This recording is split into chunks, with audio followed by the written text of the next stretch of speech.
Guys, it's no secret mediocrity is not going to win you a fantasy football championship. You need to be getting the guys who are going to finish top 3 to 5 at their position when nobody thinks they will. These are guys going in the second, third, fourth round with great profiles that are really going to hit their stride this year, and I got 5 of them for you today. This is in order of how confident I am. The last pick is my most confident. We're going to start off with number 1, Tank Dell. Now, I think he's actually sneakily the best wide receiver in this trio. I think that Nico Collins is a great downfield receiver, but when both of them were healthy last year, especially as Tank was really coming on, he started to be the wide receiver 1. Now, Stroud is the reason that he even got drafted to the Texans, and every list that I see him do with Micah Parsons, he's always saying Tank Dell is in the top 3 receivers in the NFL. Now, of course, he's just supporting his boy, but I really think he actually does think Tank Dell is that good, and he really showed it last year. His game speed is much closer to a guy like Tyreek Hill than what his 40 time actually showed. Now, his route running was absolutely impeccable, gets in and out of his breaks so fast, and he never gets jammed at the line of scrimmage, which for a guy that's very small, you would think that happens a lot, but he's far too quick and nifty to actually allow that to happen. I think that Diggs will man the slot, Nico will be mainly downfield, and Tank will be the guy who does absolutely everything for them. This offense should be high enough powered where all 3 receivers can still eat,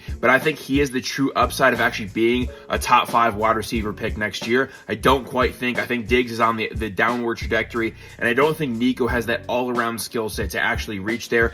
I prefer the route runners, and if you look at all the guys up there right now, Tyreek Hill, CeeDee Lamb, Devonte when he was there a while ago, Cooper Kupp when he was there a while ago, Puka Nacua right now, Garrett Wilson, Jamar Chase, they're all freak athletes, but also great route runners at the same time. I'm not quite sure Nico Collins is on that level. Number 2 is Mark Andrews, currently going as the tight end 4 at pick 50. This is laughable to me. I've been a guy who's been out on him in years past as he's going in the 2nd round. I can't handle that price tag, but at pick 50, I've already done 40 best ball drafts with $25+ buy-ins, some pretty serious leagues. He and the next guy that I'm going to talk about in this list are my 2 highest owned tight ends by far. Now, the only reason he's actually dropped this much from the 2nd or 3rd round to the 4th or 5th round is because of that ankle injury last year, but guys, he already came back from it. He's completely fine. He came back in the playoffs. Didn't look quite the same, obviously, because they had to force him back for the playoffs, but now with this whole offseason to rest, I have no worries about this injury. He's the clear number 1 option on a very high-powered offense. I'm not worried at all about Zay Flowers. I think he's significantly overrated in drafts.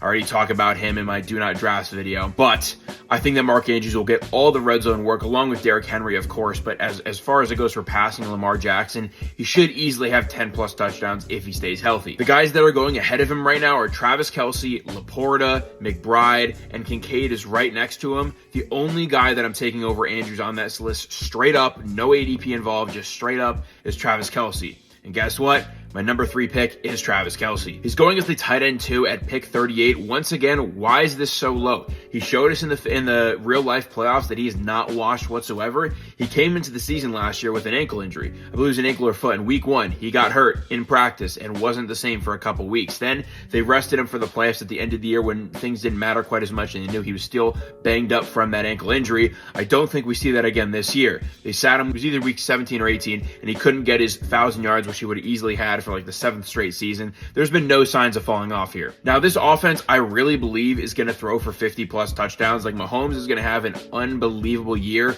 with Marquise Brown, Xavier Worthy, Rashee Rice when he's not suspended and fully healthy, and then Travis Kelce. And he's going to be the number 1 option on this team still. Even with the new additions, he's the guy who's going to get 8 to 10+ targets a game, have all the receptions you can ask for, and he's the number 1 red zone threat on that offense, including the running backs. This year overall, as you can tell with my last 2 picks, I'm super tight end heavy in the early rounds. They're just going way too late. I like Kittle as well in the later rounds, but I need to leave most drafts with Andrews or Kelce. Gives you such a big positional upgrade over anybody else. Not to mention the Chiefs lost L'Jarius Sneed. The defense is getting worse. They're going to be in for more shootouts. Number 4 is Cooper Kupp, another guy who dealt with a lot of injuries last year, so now our opinion of him is completely ruined. He came into the year off that season-ending ankle injury, and then he came in because of that with a hamstring injury. All these injuries pile up on each other when you don't fix the original problem. Then around week 8 to 10, he rolled his ankle again, and Puka took full advantage of all these times that he missed games or missed time or was hurt. They used Kupp a lot as like a fullback type of role towards the end of the year because they could tell he was not fully healthy anymore. If you go back and look at that Lions game in the playoffs,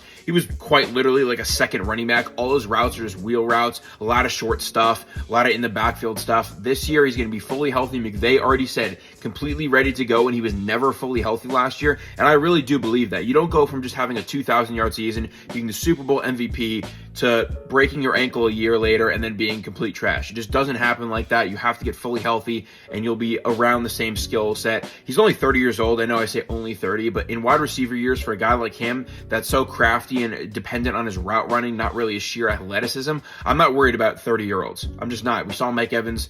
He's at 32, have a great year last year. You know I'm high on other guys like Devonte Adams who are 31. I don't think the cliff comes as quick as other positions like running back. He should easily be going over the guys like DJ Moore, Metcalf, Diggs, Neighbors, Devonta Smith. I think he's clearly in a tier above all of them. I think he's still a better player than Puka, and Puka's going to still learn a lot from him this year. I think the averages will come out about the same at the end of this year, which means that I don't really respect the 2-round discounts, even 3-round discount that we get for Kupp. Like, I think Puka and Kupp should be much more close in ADP. Of course, Puka had the bigger year last year because he wasn't hurt, but things will be different this year. This is an offense I want pieces of because it's so concentrated between one running back and 2 wide receivers. They have nothing else. I guess DeMarcus Robinson's fine, but they don't really have a tight end right now because Higbee is hurt. And Stafford could easily throw for like 4,800 yards, and I would not be surprised. Not to mention Aaron Donald is retired. This defense should be worse. I think the Rams will be very, very pass happy. And before the final guy, you need to be taking all of this advice and playing on Underdog Fantasy with code DNR. They'll match your first deposit up to $250.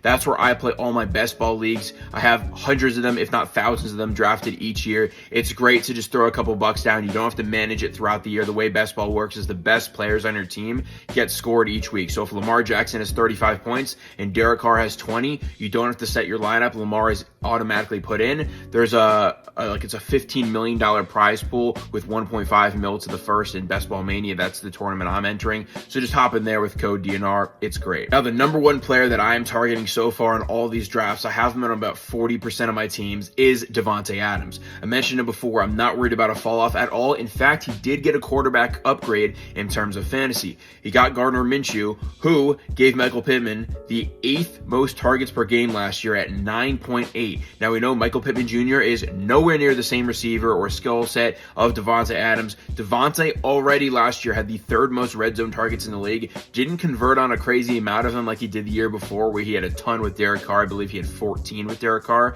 He only had 8 last year. That's going to bounce back here. There's no Josh Jacobs to use on the goal line, and they're going to be more of a pass-heavy team.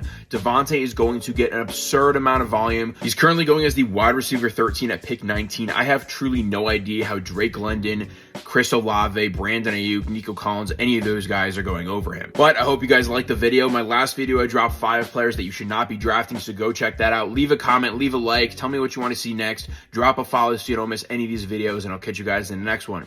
Peace.